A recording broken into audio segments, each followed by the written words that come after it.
It all started on a sunny Saturday afternoon. My two grandkids, Lucas, age 8, and Ellie, age 5, were playing tag at the Maplewood Community Park, supervised by my husband and me.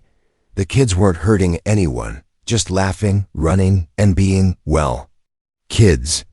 But then she showed up. Deborah Langston marched across the field in her oversized visor, clipboard in hand, lips pursed like she had smelled something rotten.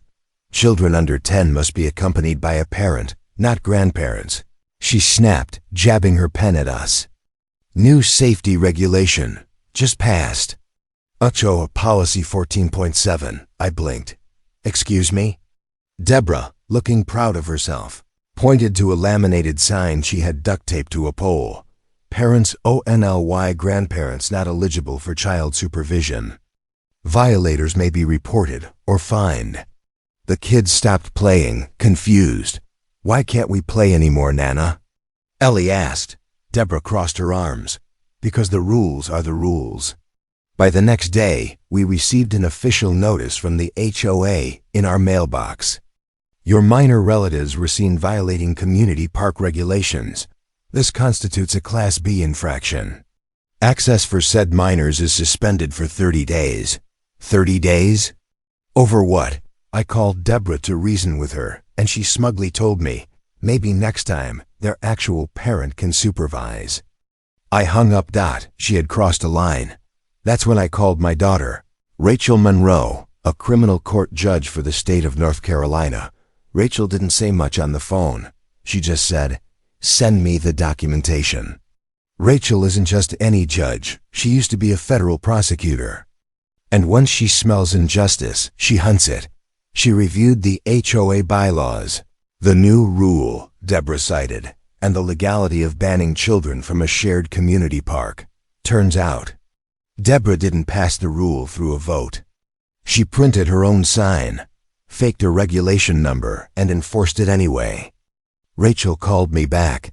She violated due process, abused authority, and imposed sanctions without HOA board approval. I'm going to fix this. I didn't know what that meant yet. But I trusted her. 1 week later, Deborah received a surprise envelope at her door. It wasn't from the HOA. It was from Wake County Civil Court. She had been served. The charge? Unlawful suspension of public access and impersonation of authority. Rachel had filed a small claims case, personally, on our behalf. Damages sought, $5,000. Cause: emotional distress and wrongful exclusion from public amenities. The HOA president showing up in court? That was unheard of, but Rachel wasn't done yet. Court day arrived.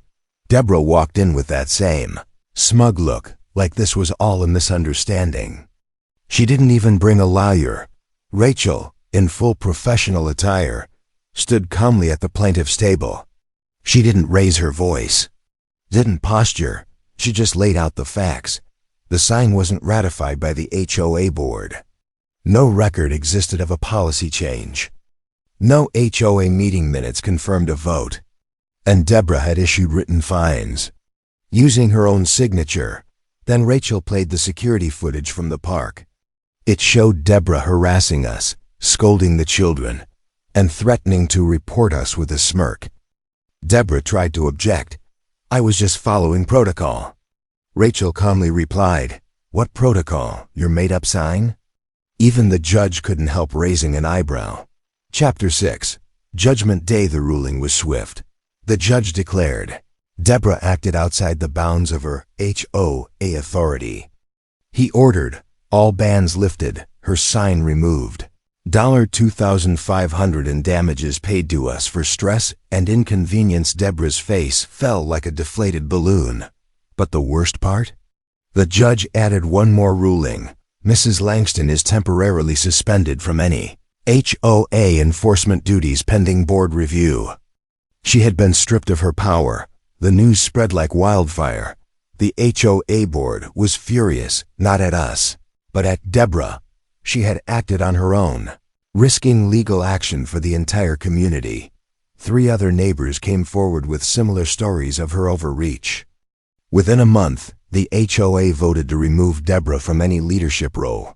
She now walks the neighborhood silently. No clipboard, no smug smile.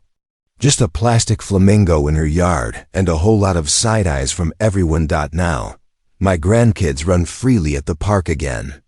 Lucas plays soccer. Ellie builds leaf piles.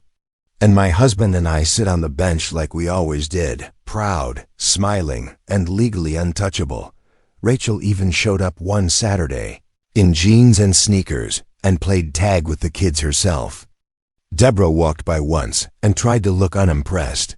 But this time, she said nothing, because now she knows. You never mess with a grandmother who has a judge for a daughter.